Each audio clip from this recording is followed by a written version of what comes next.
Welcome back, everyone. This afternoon, we have an interesting panel on should scientists comment on diplomacy and society? We welcome on the panel Prof Chan Chee, Sir Andre Geim, and Sir Tim Hunt. Moderating the panel today is Prof Leong Ching from the National University of Singapore. Please warmly welcome the panel and our moderator. And I now hand over the session to Prof Leong.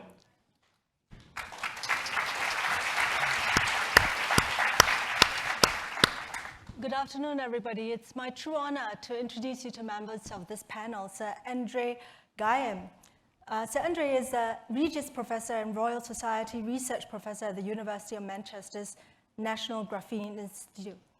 In 2010, he was awarded the Nobel Prize in Physics for groundbreaking experiments in doing what was thought to be only theoretically possible, producing the two-dimensional material graphene, using, as he described to us yesterday, the highly sophisticated method of pulling off a bit of Scotch tape. Graphene is an incredibly thin but strong material, and it's superconductive. But, and maybe to his eye-rolling dismay, it's not quite as interesting as a levitating frog and a Spider-Man pair of gloves. You might think, after listening to his experiments, that his PhD thesis is equally exciting. Sadly, you would be wrong.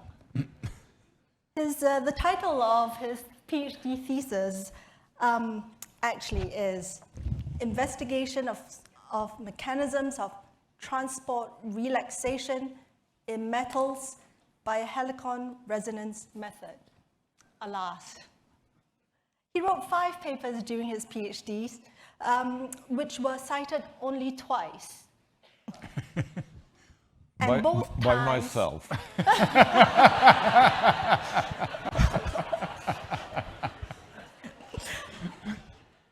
So Sir Geim gives us hope, right? Those of us who are suffering from low citations and who cite ourselves, there is hope. He's, of course, today one of the most highly cited researchers in the world.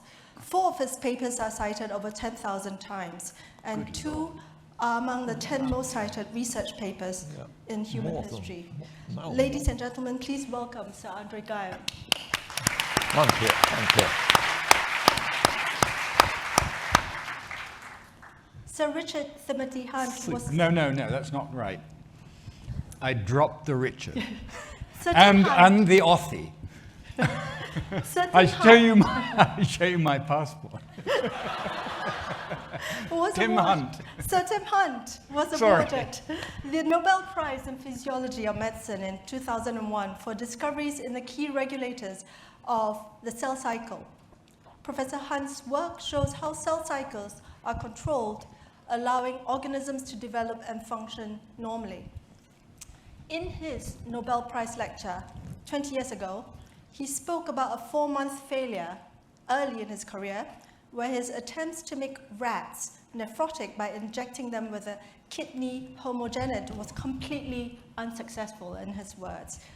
Now, the why, when I read his lecture, the why remained a 20-year mystery until yesterday, when I heard his plenary, and he revealed in his lecture that it happened because of a technical reason, and I believe his explanation yesterday was that he used the wrong sort of rats.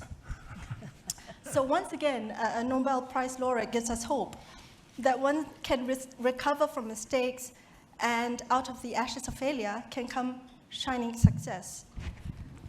So ladies and gentlemen, I ask you to please help me welcome Sir Tim Hunt.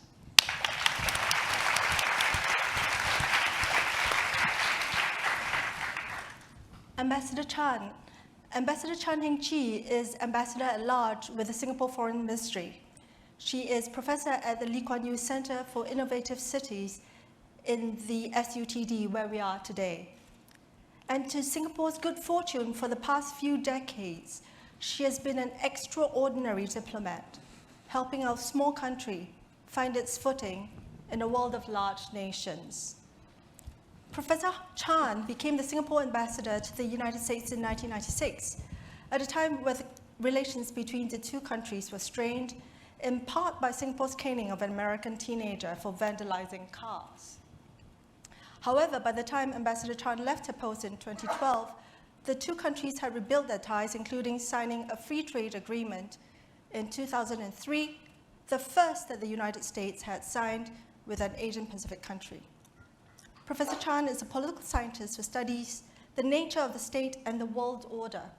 2 years ago, in the middle of a raging pandemic, she gave 3 popular lectures as the IPS S.R. Nathan Fellow, and to the point of today's topic on whether scientists should comment on diplomacy and social issues, I shall read out the titles of her 3 lectures.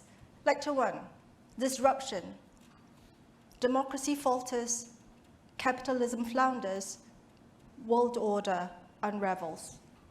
Lecture 2, The US-China Rivalry, Inevitable War or Avoidable War. And Lecture 3, Singapore in a Time of Flux, Optimism from the Jaws of Gloom.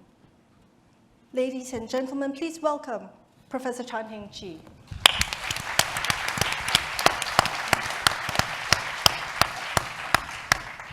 Professor Chan, please. Hey, I'm on. Good afternoon, and thank you very much for attending this lecture to listen to the 3 of us.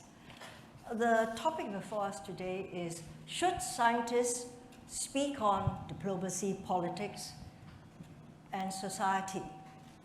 I suppose, conversely, you can say, should social scientists speak on science and technology? But let me answer the question, should scientists speak on politics and society? My answer is a resounding yes. I say yes because all scientists, social scientists, are citizens. They are citizens of their own country, they are citizens of the city or residents in the country. They have every right to speak on politics, economics, cultural, social issues of the country. So I do see the right of the scientists to speak on these particular issues. The question is, do they have expertise to speak on that issue? I mean, do all Nobel laureates think they know everything and they pronounce on everything, you know? Well, of course they don't know We everything. can walk on water. Absolutely, and fall flat. But I think scientists and experts tend to think they have a carry-over expertise. And, you know, does an astrophysicist make sense speaking on the midterm elections? As a citizen, yes, but does he carry or she carry extra knowledge, domain expertise on the midterm elections in the United States or the general elections in Malaysia? And if it is a chemist or an astronomer speaking on LGBT issues, what weight should you give to this scientist? Same weight as the housewife or the retiree or extra weight? So the question is, you know, should they speak? I believe they should speak. You may not like what they say, and what they say may in fact be rather maybe in fact misleading. But in the marketplace of ideas, you expect other ideas, other speakers to cancel that out. I certainly would not take away the right of the scientists to speak, because what I worry about more is not this scientist speaking on a subject he or she may not know too much about and is out of the immediate domain field, but I worry about AI-generated information or disinformation. That does greater harm to society than this one scientist that speaks his mind on a particular issue which is not the immediate expertise, his immediate expertise. I worry about that. And today, that's the greatest challenge to society. You know, you will find other people stepping in to speak as well. And a scientist who speaks on an issue he doesn't know too much about and is too opinionated about it, after a while, he or she falls a few notches down people's esteem. And you lose the esteem because they say, oh, well, here he goes again. It's not his field, but let's see what he has to say. about, making cakes or, baking, child rearing, and so on. So I think it corrects itself. I don't worry about that very much.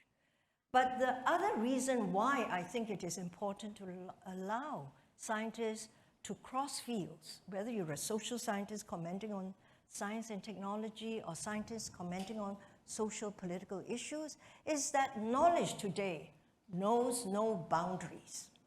And we emphasize multidisciplinary research, transdisciplinary research. So I think that kind of crossing of boundaries is beginning to happen. Scientists in this university, the scientists, the technologists cooperate, work with social scientists. We learn from each other. And as a social scientist, I've learned a lot from the engineers and the computer scientists. And sometimes I sort of say a few things about, technology. It's not my domain expertise. I'm a political scientist. And similarly, I really welcome the scientist, the engineer, talking with some sensitivity about social issues, which he or she would have picked up in the discussion team. So that's all to the good, I would like to add one point on this.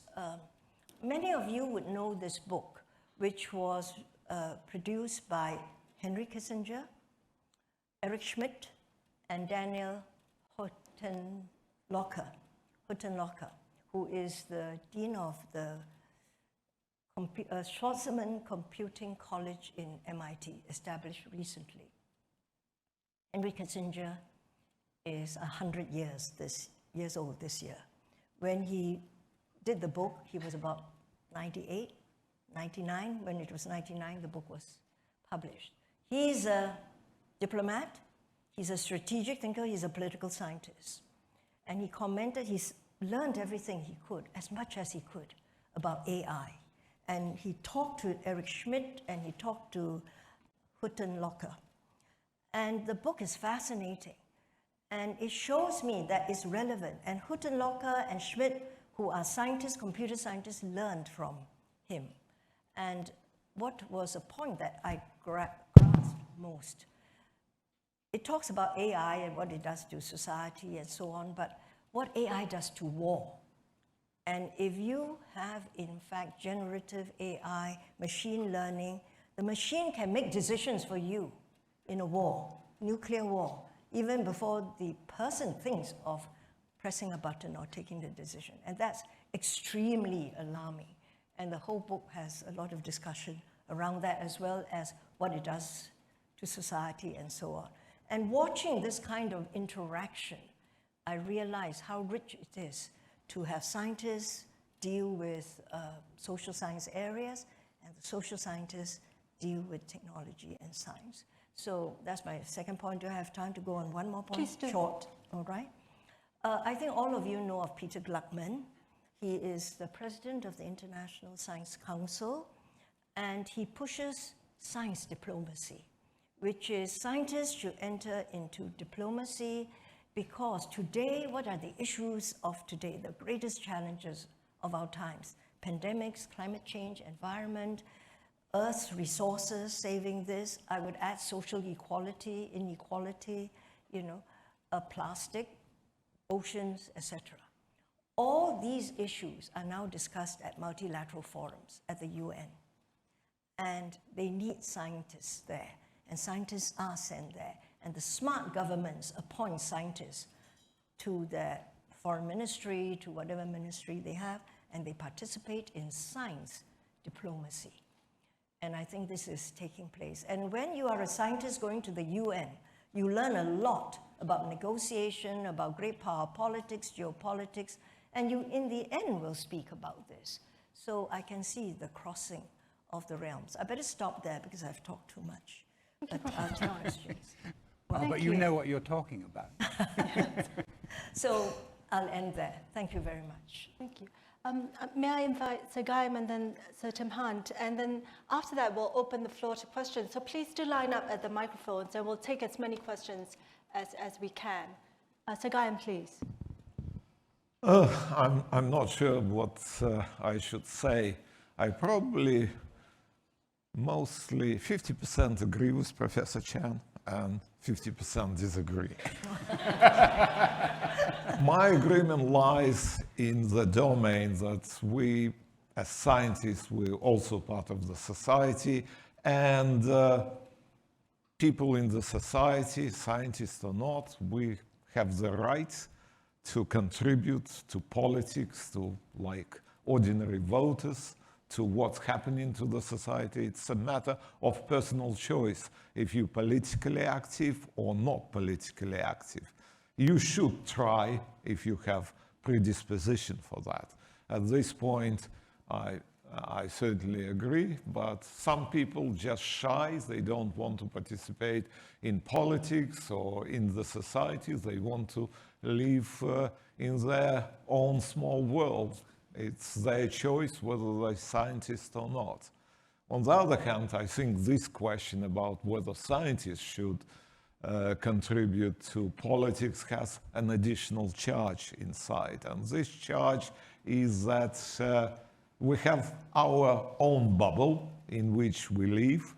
And if you occasionally leave this bubble, say with some MP goes through some deprived area in, I don't know, London or Manchester, or probably in Singapore as well, you find out that people outside your academic bubble think completely differently from how you think. It's another type of mentality. And so the society has different bubbles, and politics and people who are in politics have to somehow accommodate views from different streams of the society. As a scientist, because of our background, because we are well-traveled, because we learn critical thinking, we're probably a little bit ahead of what's happening with the development of the society, say, but just a little bit ahead. Say, imagine a scientist 2,000 years ago, a philosopher at that time, who would argue against slavery. He would be ridiculed. Imagine an academic who is a little bit in front of their time because of reasoning, critical thinking, 50 years or 70 years ago, trying to support LGBT rights. He will be ridiculed and called all possible words. So we can, as a scientist, we can just a little bit be in front of the trend due to the nature of our work, due to the nature of education. And we have to be very careful with our views, especially in the public, not push too much in the direction what you think would happen with the society in 20, 30, 50 years, because you burn your fingers. So a step ahead, I'm not talking about you, Tim. Sometimes we say things which should not be said because it's too early probably for the society, but it's a matter of your personal choice how to behave. I have some other point, but let me give the word to Tim at the moment, because I don't want to take too much time. Well, I'll give it back to you very quickly. So I remember when when you win the Nobel Prize, you do get this sort of feeling of omnipotence, that, you can walk on water and be in two places at the same time. And so obviously your contribution to humanity is going to be absolutely enormous. But you very quickly realize that actually all you know how to do is to run one-dimensional SDS polyacrylamide gels. And that you're no more qualified to speak on matters of public interest than anybody else in the street, which I think was your point. On the other hand, you have the same responsibilities as anybody in the street. Where I suppose, and you know, parenthetically, I've noticed I've run into quite a few diplomats in my time, because quite often one is hosted by ambassadors and things like that. And I must say I'm very impressed that they are diplomatic to the core. And you also realize that politicians have a very difficult balancing act to achieve, something that we're really not at all good at. I mean, science is not about balance. Science is about the truth. And that's a very different matter. I mean, I think sometimes we could do with a lot more truth in public discourse, but it's not always very popular. And that's a problem, I suppose, for scientists. But I don't think, you know, I think scientists should stick to science, really, and only come into the political realm when it affects them. So, for example, when it was suggested that the European Union should set up something called the European Research Council, I was 100% in favor of that. And not only that, I went and lobbied the various Busquin and Potosh. What was he called? I can't remember anyway, the commissioners at the time. And we were successful, and I'm actually very proud of what we achieved with the European Research Council, because not only, note the name, research, it didn't say scientific research, it includes the humanities as well, and it's been, I think, a tremendous success. And I was on the council for a while, and I was very impressed at the way that people dealt with that. And it's a small act, but it's in the realm, the domain where we perhaps know a little bit more about what we're speaking. I had one interesting experience, which was to be invited to join a panel at the Royal Society in London, which was supposed to consider the nature of science education 25 years from now. So we were given sort of a blank budget and a blank sheet, and it was a very large committee which contained teachers and politicians and scientists and absolutely everything. And that was absolutely fascinating. We produced a terrible report, in my view. It was incredibly anodyne and sort of full of motherhood and apple pie and stuff. And we came to the amazing conclusion that teachers were the important thing in teaching.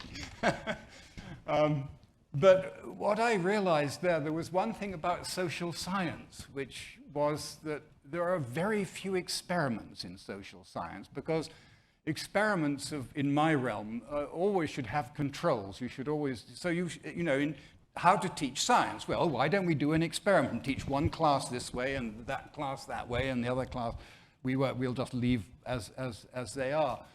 And I was astonished, because we were sort of looking for evidence that science teaching had been investigated in the past, and actually it hadn't.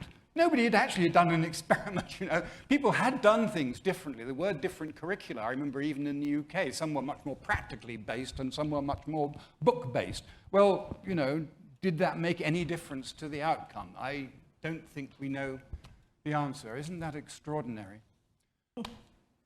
So, you know, that's the sort of the limit of my experience in these things. And I think we should leave diplomacy to the diplomats, because they're very good at it. Thank you very much. I'm going to open the floor to questions in a minute. Please do sort of line up. Yeah, so that's fine. Actually, I wanted to read you this quote by one of the members here, because Professor Chan said that, you know, with some sensitivity, scientists ought to sort of participate in diplomacy. And the same thing from Professor Geim, saying we ought to be careful how we want to comment. And so I'm going to read you this quote.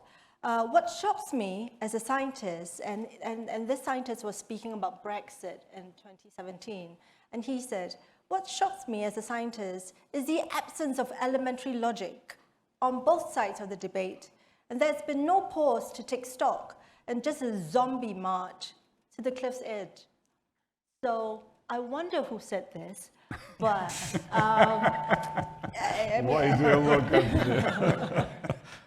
but and as you say, some scientists, they you know, as Sir Hunt said, that scientists really just speak truth to power and really may not have the diplomatic touch. I wonder if you think how important that is, Prof Chan. What, to have the diplomatic touch?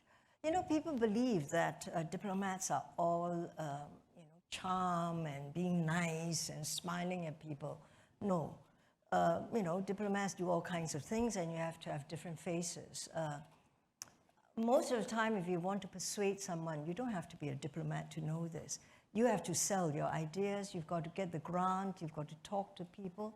You just have to be civil and explain and be clear, but you have to be convinced of what you're trying to sell. Then sometimes diplomats, you know, have to be very stern and tough, and you draw the line, and we do that too. Yes. You know, I'm not a wolf warrior, but you know, it's you sometimes have to be pretty. Understand? There are already 4. It's a huge line. Yes.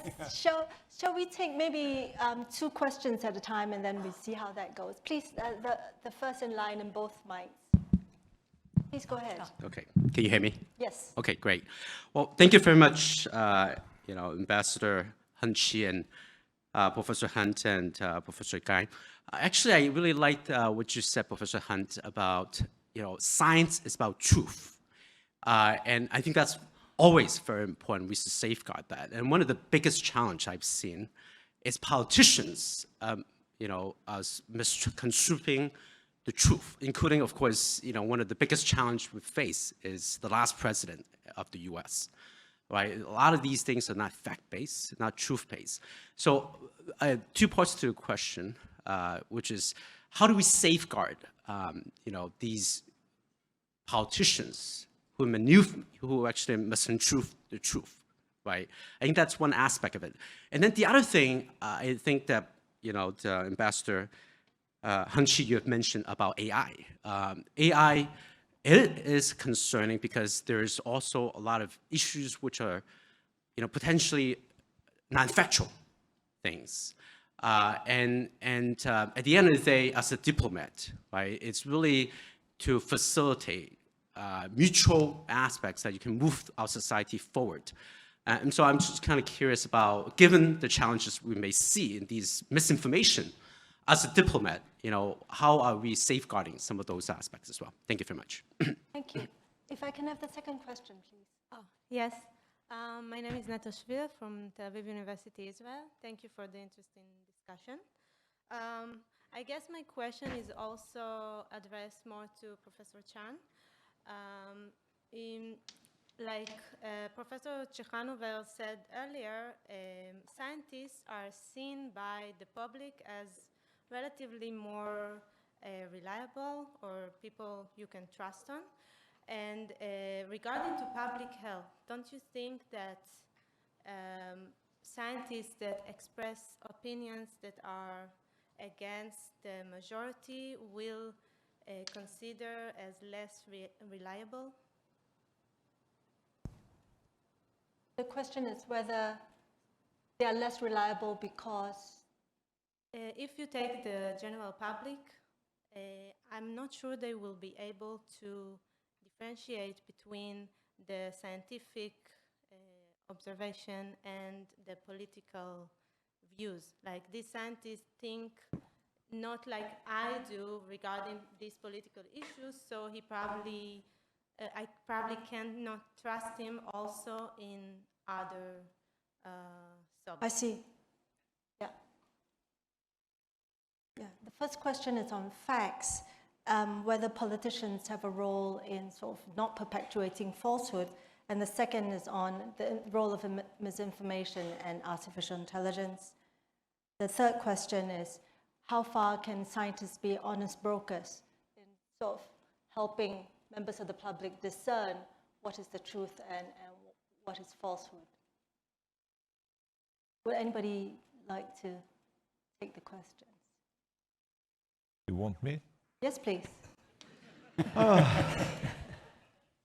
So, politicians, yeah, we scientists don't like much politicians, and you know, and but we have to accept that, as I said before, there are many layers in the society, and people who are elected, they elected because there are those who support those people very much, and if we don't like it, we have to accept this because we live within the society, and our views not always, and if we and it seems to be the further we go, the less scientists' view align with the average man's view. So we kind of progress steadily from meritocracy to democracy to idiocracy. I kind of you moaned about previous President Trump. I think it's the natural development of things. If you start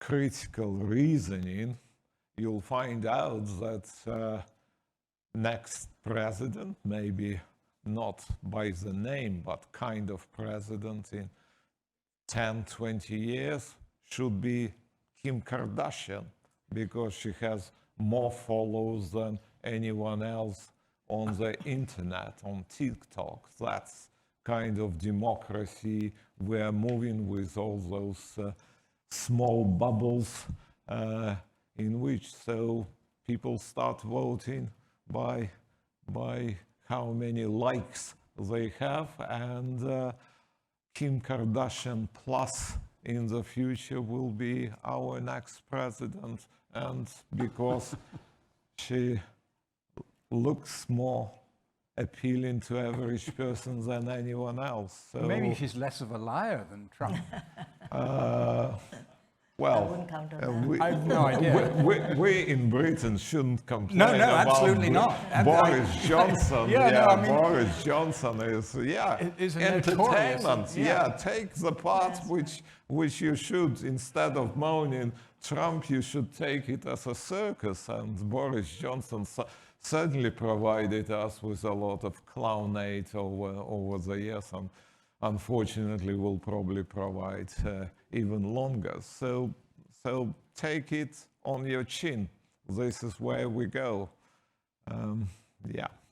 Oh, that's yes, please. Can I just jump in here?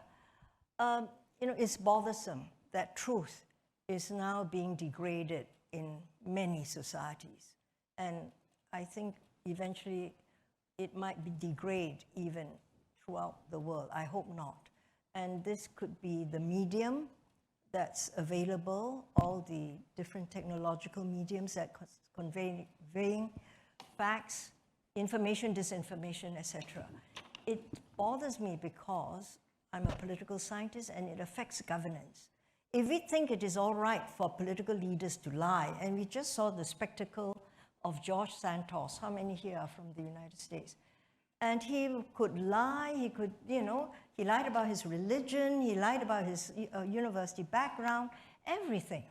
And he's still an elected member of Congress, and nobody's going to remove him, and that's okay. And you mentioned, Sir Andre, that Boris Johnson and Nigel Farage, and how they said how much Britain was going to give to the European Union. It was written on the back of a bus, and so on. I think that this just is pervade and there is no correction. I think some societies try to correct. Singapore tries to correct with POFMA, but it's like putting plasters here and there, And it's not very popular. Sometimes, we get criticized, but we think we should try to say, look, this is the truth. I'm not taking down your post. In Singapore, we have a law which says if you put up a false post, the authorities have a right to post next to yours the actual facts. They don't take down your post, but the right facts are put next. Now, people don't like that.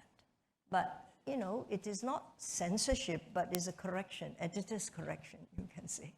But anyway, what do you do to correct facts? And I'm not sure we know the answer. And it's actually quite disturbing. And this is what we are fighting, amongst other things we fight. This is something, this whole information, disinformation, news, fake news, and so on. And I don't have the answer.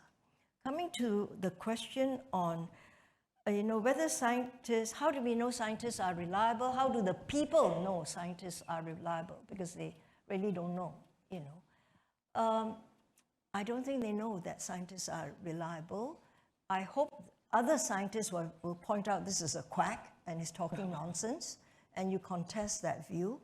I don't know whether this happens very much in the scientific world, when someone says something and this is disputed.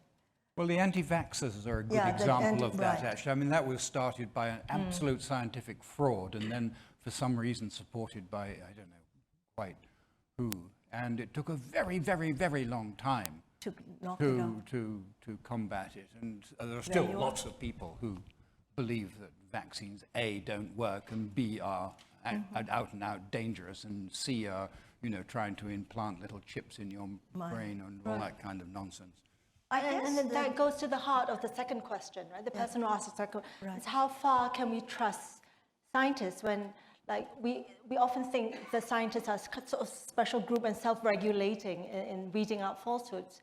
We are not gods. They are not gods. Yeah. I'm not. Well, I mean, that I forget the guy's name who started this. I mean, you know, his paper was published in a journal, and The Lancet, and I rather think that actually the reviewers of that paper said, you know, this is unsound and should not be published, and the editor of Nature went ahead anyway and Oh God, were there responses?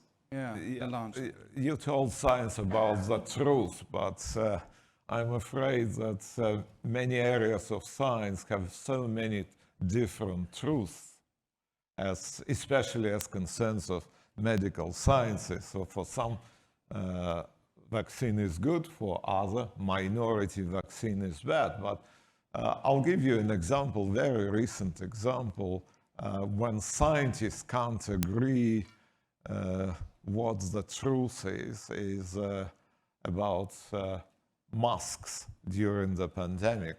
People still in this audience, there are people in What's masks. the evidence on that? And initially, in 2020, I spent quite some time talking to politicians, because I'm a physicist, I know how droplets propagate in the air. I kind of, at that moment, it was not known whether it's droplet infection or what it is called fomic through the surfaces infection, but the argument was just it's much safer to wear masks rather than not, and no one listened. And a lady who was in charge of the whatever pandemic response program by the government on the TV, just on the main channel, BBC One, declared that some scientists say that masks should be worn. We advise you, according to WHO, their advice was as well not to wear masks. And journalists asked her, why so? You know, masks dangerous. I quote directly, you touch the mask and it's contaminated with something, and then you touch your mouth, your nose, and etc. As a scientist, you know, it sounds ridiculous that after all those droplets go onto your mask and prevent you, after that you touch your mask and then touch your mouth or you touch eyes and get contaminated. It's absolutely ridiculous, but that was argument just 3 years ago, and one part of the science had completely different opinion from another part of the science.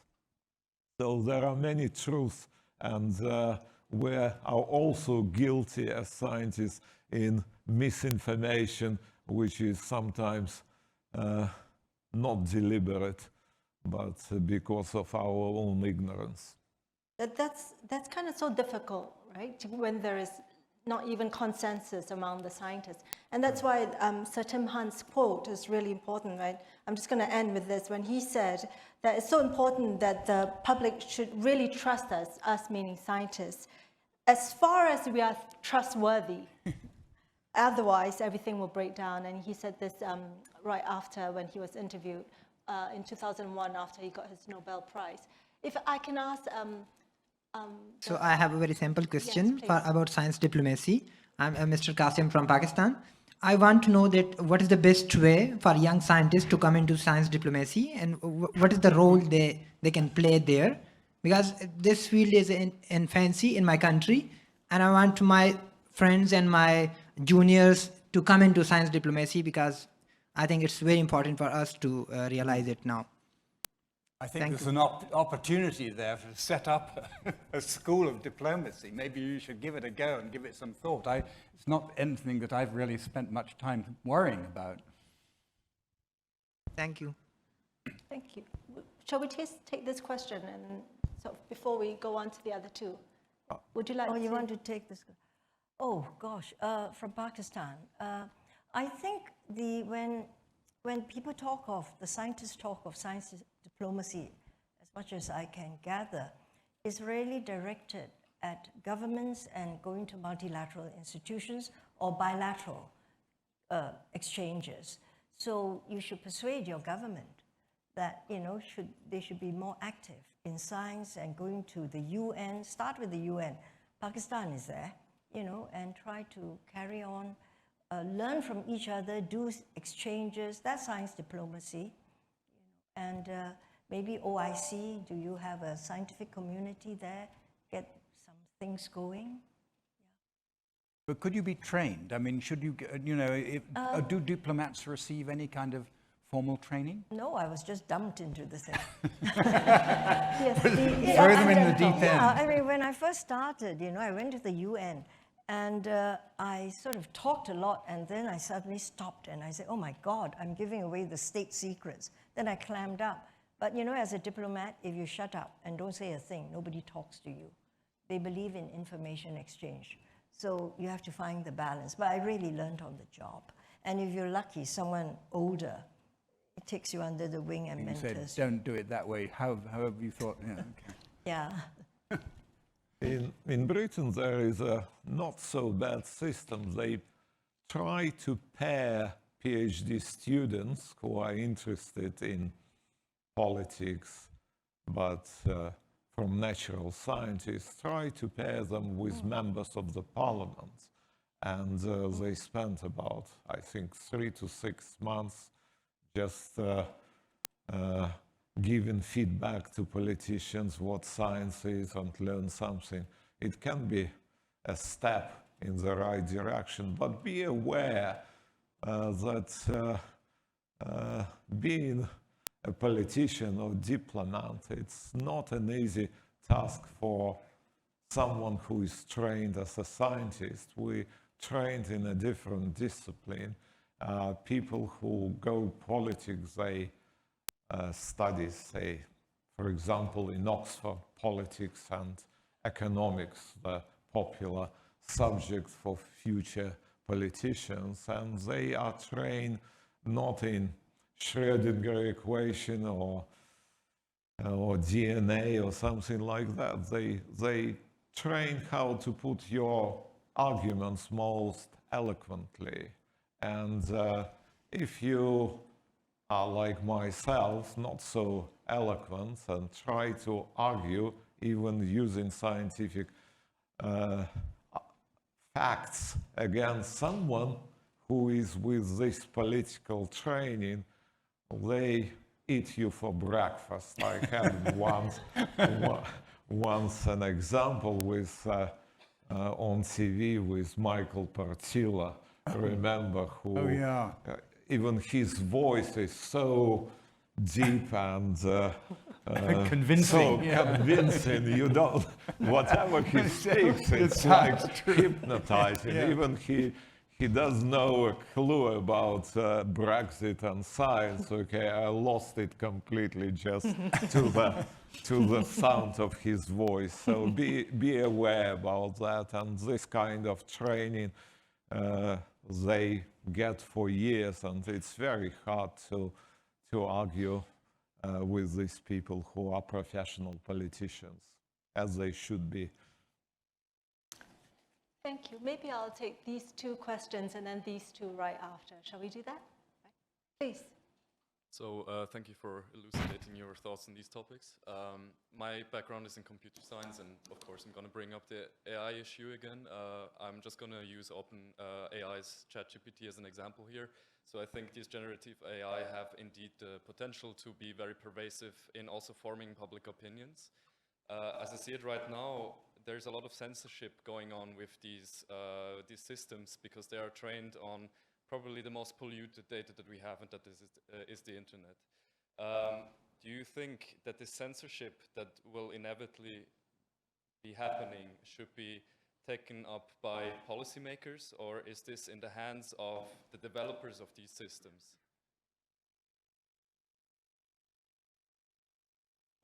Next question. I think my question's for Sir Andre Geim. You mentioned that your personal opinion is that it's up to the scientist if he or she wants to engage with the public or not. And you gave this example that a scientist, because of their critical thinking ability, could have thought like 2,000 years ahead that slavery is probably a bad idea. But now, like, looking back 2,000 years ago, like now that we know the ethical implications of that, it probably was a good idea for them to be vocal about it. So I guess my question is, like, as scientists, do we have more of a moral responsibility to be vocal about political and societal issues? Thank you. So shall we? The first question on AI, who should sort of censor? Okay, thank you. Thank you for the question. Actually, there's been some discussion about regulation of AI and protocols, and now there's a lot of stuff on digital agreements, and there's digital trade agreements, but just agreements on protocols on how you regulate, the use of the technology. But that's usually internal in the society. I think at some stage it must be good at the UN or some multilateral forum to have that discussion. And it's not just authorities or industry. I think everybody should participate, because industry and the scientists and those who know the potential of what is before them, AI, would be able to explain. But I think this regulation, the protocols, have to be done by a group, everybody. So everyone is a stakeholder. And you then can discuss what you want to do with it. That's ideal, and people talk about it. I should add that Professor Chan is a member of the Advisory Council on the Ethical Use. Oh, I left it. My apologies. But she was a member, and I guess that's why you've been thinking about the ethical use of artificial intelligence. Yes, yeah. I wonder if any other, Sahant, did you want to add anything? I don't have any, I'm not familiar with these things at all. Let me add something to this, because I looked at this AI issue. I think it's all, at the moment, it's all hype. So if you ask people who do artificial intelligence, most of them, if not, agree that at the moment there is no artificial intelligence at all. At the moment it's all clever parallel computing, so machines do not think yet. So that at the moment we are not at the stage yet to much worry about what was in this 100-year-old book about AI-initiated nuclear war. The second issue you need to take into account, eventually, yes, when we get more and more powerful computers, you can imagine that real intelligence will emerge in silica. So what to do at this stage when you get someone who is really thinking a completely different, not biological organism?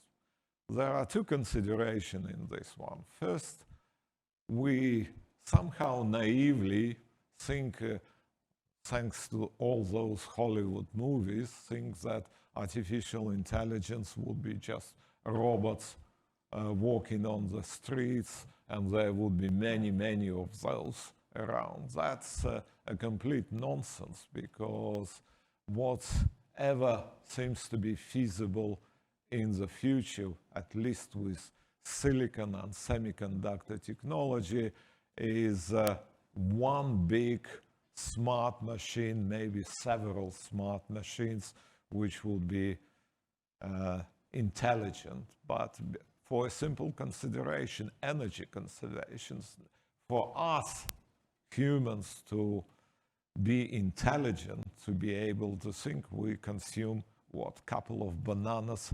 per day, and this is enough.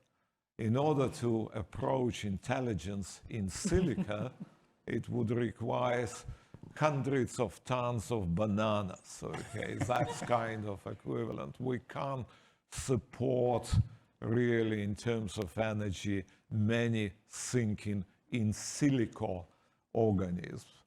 And so that's put restraints of what artificial intelligence, real, not what we call AI, but the real intelligence can do in the future, energy consumptions. And my final point probably refers to the second question, actually, about as a scientist, we have to be thinking a little bit ahead of the time. My philosophical point is I'm not really worrying about artificial intelligence, because if eventually we manage to create organisms who is so smart and etc., it would be smart enough not to make those stupid decisions we humans, and especially politicians, do every day. So I believe that artificial intelligence would be much more intelligent than that average human, and especially average politician. I did want to say, though, the question of moral responsibility, that whether scientists have a moral responsibility towards the truth. And maybe I'll ask Sir Tim Hunt, because he had in 2021 written a letter together with other Nobel laureates to then Prime Minister Boris Johnson on an issue of what he calls inequality. And then, so maybe I'll give you the background. The 15 UK Nobel Prize winners had written to say that the intellectual property rights ought to be relaxed for vaccines, because it's a time where science is no longer the impediment to coming out of the pandemic. It's really inequality. And inequality is really a moral issue, quite aside from the scientific issue. I wonder whether, Sir Hunt, you wanted to say a little bit about why you signed that letter and what you intended to do.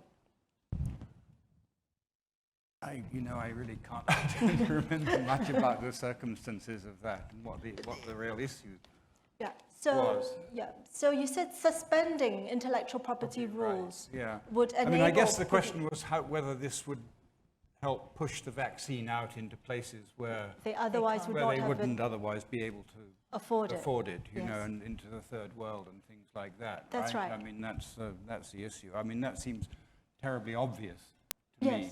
But I'm not sure why. I mean, is my opinion any better than anybody else's in that?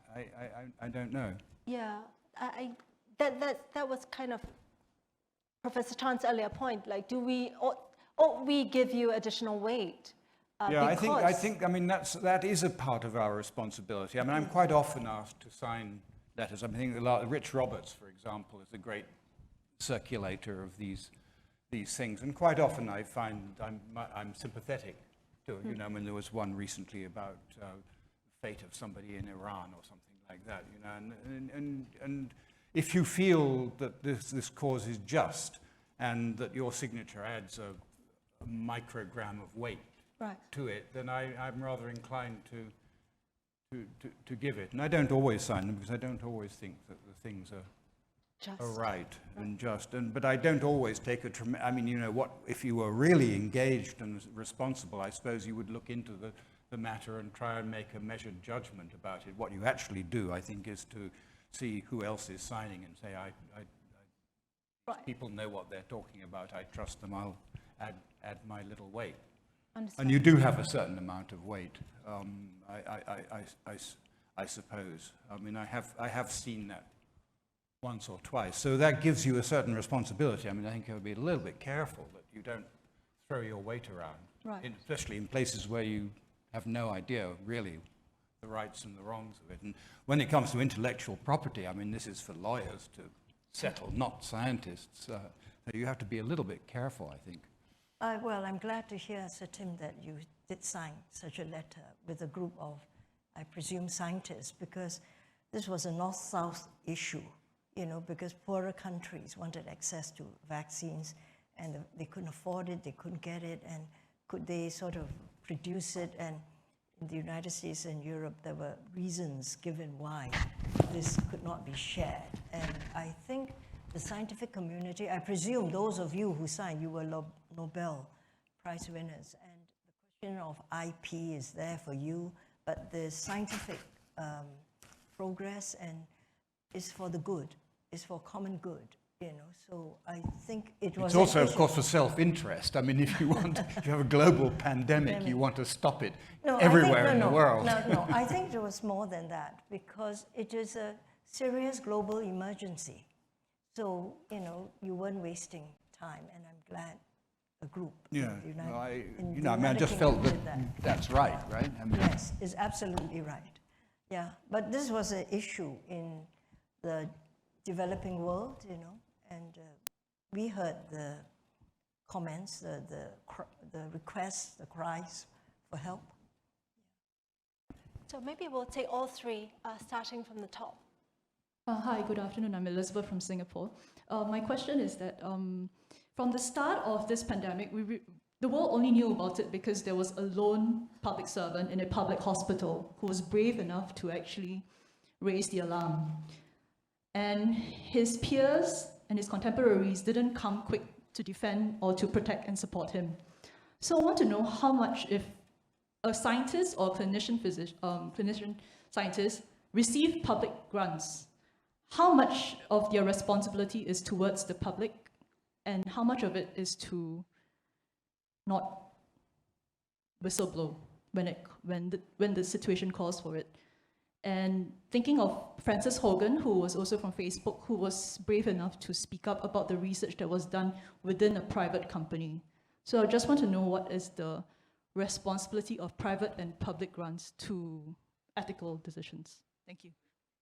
Thank you. Please. Hi, I'm Sean, and I'm from Singapore, and I use he, him pronouns. So I think my question is a bit of an extension of one of the previous questions. And my question is, where scientists do have domain knowledge and expertise, like do they have a moral obligation to speak up, but also to go further and to like act for and to be an activist for towards the end of like public and global good, for example, with like public health and climate change. So for example, at the recent like American Geophysical Union fall meeting, there were two scientists that went to protest for like climate change, and one of them got fired from a Department of Energy national laboratory. Thank you. Hi, good afternoon. I'm a researcher from Malaysia, and to be specific, is a toxinology in snake venoms. So I'm an early career scientist, and over the years, I noticed that most of the time, we are doing good science in the laboratory, in our own bubbles, but this knowledge are not transferable to the society because of the lack of support from different institutions, especially when the snakebite and venomation is an issue across the regions, and most of the country, underdeveloped countries, developed countries are not capable of solving it. So my question would be whether we as a scientist should at least reach the community, to the society, to make sure that the policy is being made to support those impoverished populations in order to help them out to solve the issues. Really tough questions. So 3 questions. The first is, what is the duty of scientists? Is it to the organization they work for or to the public good? And to what extent are you obliged to whistleblow? And the second question really is about whether scientists ought to be activists if the cause is just and right, if they know the truth. Are they obliged? Do they have a sort of moral obligation to sort of go beyond the science and to speak truth to power? And the last is whether we ought to help impoverished populations to sort of, where we are able to, and allow them access to things that they otherwise would not be able to have access to. You can choose whichever. You want or shoot? All right, let me go on this one. So the simple, obvious answer, which probably everyone expects, that yes, we scientists should be participating in all those issues, and it's our duty to do whatever we can. Unfortunately, simple answers in the society do not work as in novels. The question you have to ask before trying to contribute into any political debate, you have to ask yourself whether your contribution would be just interference, whether it would be positive and negative. Sometimes you have the knowledge, you have something, but it doesn't mean that you would be successful. And I burned my fingers on several subjects which I thought I have factual knowledge. I mentioned one which is masks. There were Brexit, which I shouldn't even start debating it because it was completely useless. I also had some knowledge about bitcoins because I was early investor in bitcoins and try to persuade governments to kill, which is possible, this Ponzi scheme already for 5 years, which takes so much energy and produces so much CO2, and no one listens. So you have to accurately weigh whether your contribution would be worth it as a citizen, even with the knowledge, even if you have Nobel Prize behind you. And that's not, it's a question of diplomacy, which is actually multifaceted subject rather than one straight answer. Can I just jump in on this? Yeah. The first question about the scientist and the whistleblower, frankly, most systems shouldn't be so difficult to pass through the information. In some places, it's harder for the information to travel through for whatever reasons in that society, in that particular city. And it was just unfortunate it took that route, but it did surface in the end. Lots of people died. In terms of should scientists be activists, that's a personal decision. There's no right or wrong. You want to be an activist, be an activist. Social scientists, people, anybody. then you have to decide what makes you tick. If you are not happy unless you are trying to find solutions and working with people, then go ahead and be an activist and do that. If you prefer to be just a researcher and do other things, contribute to society, your contribution to society is via a more conventional route than activists protesting. You want to be Greta Thunberg, you know. So you can do what, but it's your choice in the end. So I don't feel that anyone can advocate a path for you. Was there a third question? Which was the gentleman from Malaysia. The toxicologist, yes. Yeah. So he said, like, do we have an obligation to help the impoverished communities? I think most educated people from third world countries, especially when the society is very underdeveloped, generally feel an obligation. They feel an obligation to return home to help the society. If they've studied overseas, when they are at home, they feel an obligation to help society develop. And that's very natural and that's very good. And I think it should be done, because otherwise, how do societies develop? I remember when I was in Cornell and I finished my PhD, I was asked by the professors, so what are you going to do? And I don't know why. I said, I'm going home to help my country to develop. I didn't know what I was going to do, but I felt the right decision was to go home and help my country. And the Cornell professors said to me, that's very good, you know, because most people were asking to stay behind in the United States. So it's what you feel comfortable with. If you feel you want to work in the United States further and develop greater knowledge, go back at a later time, fine. If you feel you don't want to go back to your country, but you want to go to Africa to help others, that's fine too. It's your choice, it's your conscience.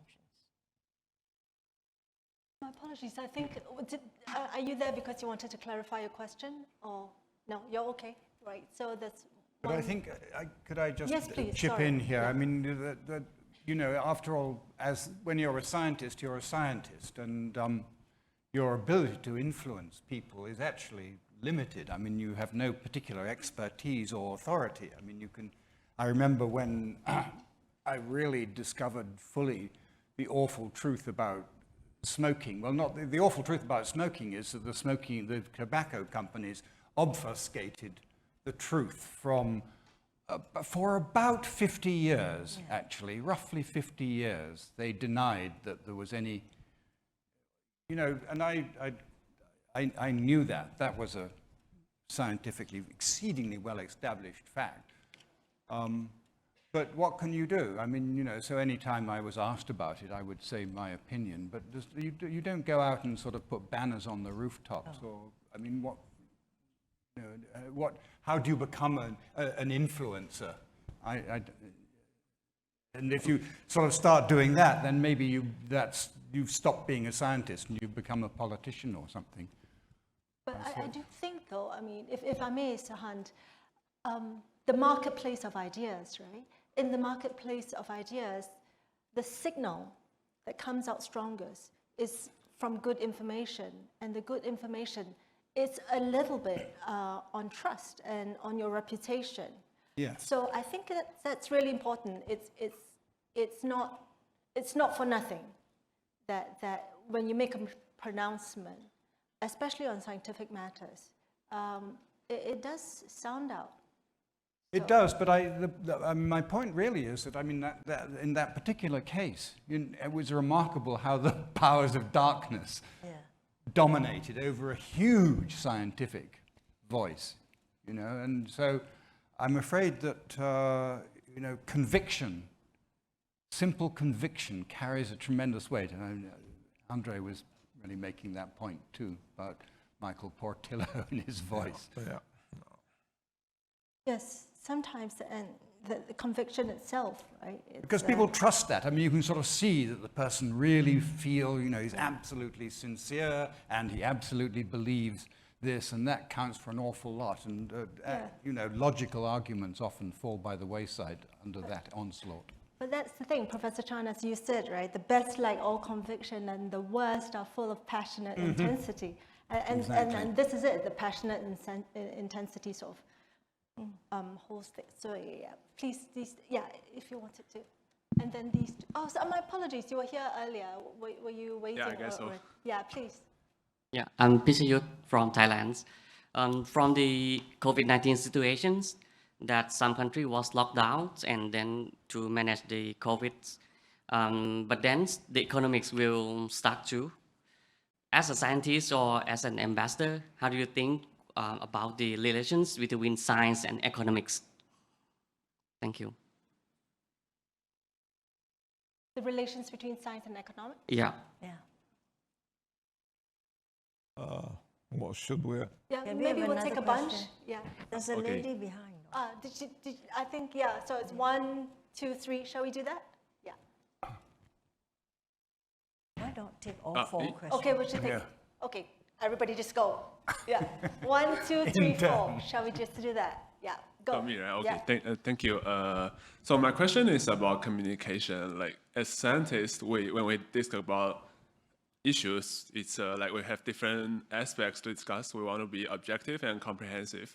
But when we try to like influence people, you may want to like be very certain on like one side of issue. Otherwise, if you talk about too many different things, pros and cons, people, especially for the general public, if that's your audience, they might think you are not very certain, or like they might just look at one small piece of the information and take the wrong message.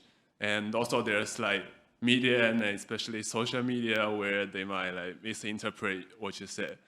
So the question is, when you try to influence people or about policy or related things, do you want, shall we change our attitude, and would that disobey what we believe as scientists? Thank you. Change our attitudes. Did you mean? Yeah, like instead of being objective and comprehensive when talking about like complicated issues, when you try to influence people, you might want to be like very certain on just one side, like take a very strong position. I see. Rather than to try and persuade with subtleties and nuances and everything. Simplify issue. Right. Yeah. Understand. Thank you. Thank you, professors. My question is really simple. I want to just ask, how do you define a scientist? Whoa, good question. What is a scientist? Yeah, an ontological question. Thank you. Yes, please. I think that ties in a little bit with what I was going to ask, because Tim Hunt just mentioned maybe at that point you stop becoming a scientist and you become a politician. I was wondering why not both? Why couldn't you be a scientist and a politician, or a scientist and an influencer? Right. Thank you. If I could answer that question just first. Yeah, why not I both? mean, for me, science was an absolutely full-time job. That's it. And, you know, I mean, until usually 10 o'clock at night, 7 days a week, 52 weeks a year. And that doesn't leave much time over for doing anything else. That's the only problem. But of course, you can be a very good scientist under other regimes. So, you know, I guess it's a matter of choice. Right. So I guess the answer is it's all consuming. But I mean, there are people like Richard Feynman who's sort of been able to do quite a lot of things. Yeah, in addition to later, physics. yes. And it would be nice, I mean, in the UK, I think our last scientist politician is no more, which is sad. There was the MP for Norwich, if I remember right, was actually a trained, I forget what he was, but it's extremely rare, as Andre mentioned. I mean, most of them come up through Oxford PPE, or they've worked in a trades union or something. Very, very, very few of them have any kind of scientific or technical background, and that's a shame, I think. You know, Margaret Thatcher was a chemist. Well, she graduated. And I think she dropped out of her PhD, if I remember her right, but I may be maligning her blessed memory. You know, I'm going to give you a different point of view, because I come from a small society, small country, Singapore. short of people power, manpower, women power. And many of the cabinet members of Singapore came from a background. And there are many scientists that have been scientists. Yeah, and look what a good thing it is. I mean, who became politicians or did other work, went back to the university, and they exchange back and forth. I think small countries find that they have to use talent in many ways, and the individual feels an obligation to try to help in whatever area makes sense at that time, you know. So it's not either or, you can do both, and in fact you become a better scientist. I've become a better political scientist because I'm a practitioner. I know now what I'm talking about, you know. So, yeah. Can I just answer the question on from the gentleman from Thailand about pandemics and about really the economics and the science? And here we put it this way. It's been a struggle during the pandemic to put emphasis on lives or livelihoods. And you know you cannot put, lives are important, and in the beginning we were all protecting lives. But if you prolong it, and because of the lives and the lockdowns, you cannot practice your livelihood and there's no economic growth, you can't carry on like that. So then you open up. And China has recently found that by locking down for so long, the economic growth has really suffered and people couldn't take it anymore. And you have protests and so on. So it's lives versus livelihoods. And now we know much more about the pandemic. We know much more about COVID. We know what vaccinations can do. So in different phases of the pandemic, there can be different reactions. Yeah. And AI wasn't much of a help in predicting those outcomes, right? I mean, everybody did something different. A lot of natural experiments were done. Yeah, but some were the early infected, and others could watch. And we learned a lot from each other, you know, how to open up, when to open up, and what do you do with masks or no masks, you know. So, yeah, and we all now know vaccination does help very much. Yeah, I just want to say we're about 10 minutes left. How to define scientists? I think that's a so crucial burning question. We've got 2 more questions, but I just wanted to invite anybody who had the last question to just stand up at the mic so I know you're there, and then we'll make sure to get to you. We have 2 more questions on communications and how do you define a scientist? Oh yes, what is a scientist? What is it, this sort of thing? It's a heterogeneous mixture of people, and it's someone who does science. Someone who claims to be a scientist. I don't know. I mean, the scientists come in so many different shapes and forms. What is the, like, would you say, they what have is the a method in their madness? That's how I would define it. I was going to say, like, I mean, it's a scientific method. Would you say that's a defining characteristic? I don't think there is a scientific method, actually. I mean, I think the scientific method is very different in different sciences. I mean, I learned that in Okinawa, where we were sort of, the OIST had, you know, everything from theoretical quantum physicists to biologists like me. And what I learned there was how very different the approaches are, and how, well, obviously I can't contribute to theoretical quantum physics one little bit, but it turned out that the converse was also true, that the physicists had absolutely no idea how to do biology and made absolutely fatuous comments, with all due respect to my colleague on my right. I mean, not him, but some, anyway. Yes. But you know, I mean, for example, the idea in biology of the controlled experiment. I mean, we do experiments, that's how we find out about nature, and that's the kind of scientist I am. And doing positive controls and negative controls is absolutely fundamental. In physics, they have no idea of, they don't do controls, they don't need controls. You know, they just have equations which describe the truth. I object. As far as I can see, but Andre may say. To answer you, because it's attack on the physics by life sciences. Once I was shocked by a colleague of mine who is editor in one of Nature journals, and he told me, you know that 80% of papers published in Nature in life sciences can't be reproduced. And I thought it can't be true. And I said, I'm pretty sure that in our case of physicists, 99 or at least 95% of the papers which are published in Nature are completely reproducible. And the person didn't believe me as a life scientist. That's a big divide. So it's easier to set up reproducible experiment in physics, and that's where the truth is. Independently where you are, you can reproduce those. In life sciences, it depends from so many factors, deliberate or non-deliberate. Yeah, there are an awful lot of variables. I mean, that's the difference, really. That's a big difference. Okay, so this is when life scientists talking whether the masks are important in pandemic or not, you have to take that's medicine. That's something else again. Okay, medicine is another level, step down. I think, yeah. It's when you have to use statistics to see whether you make a difference Physics, or not. life sciences, medics. But it is in. But I think we'd all call ourselves scientists. And I'm not sure, is a social scientist entitled to call themselves scientists? In what respect are they scientific?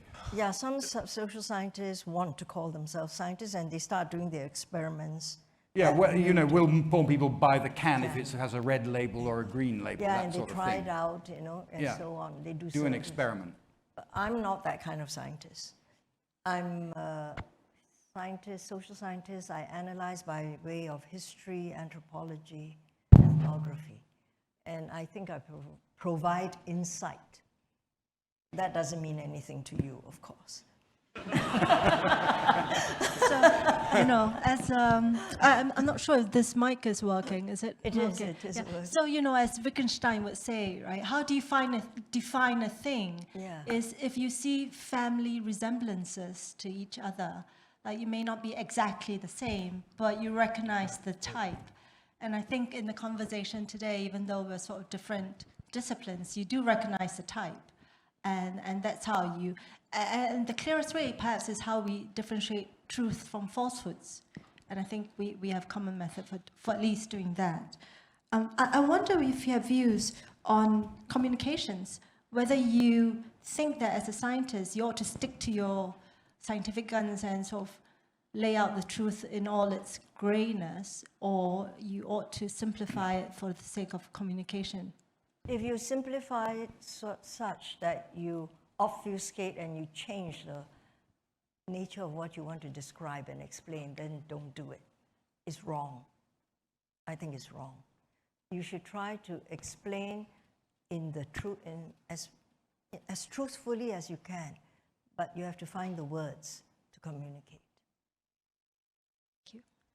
So, do you want to say something? Yeah, let me add to this one. I think it's, we live in difficult times when information flow has changed a lot over the last, say, 25 years. So previously, say, few hundred years ago, kings and queens, they had scientific advisors and had a close ear. You can communicate directly with scientists. Then 100 years ago, newspapers appeared, 200 years ago, newspapers appeared, and editors of those newspapers, they gave kind of moderator opinion about what is right and what is wrong. Journalists fact-checked and so on.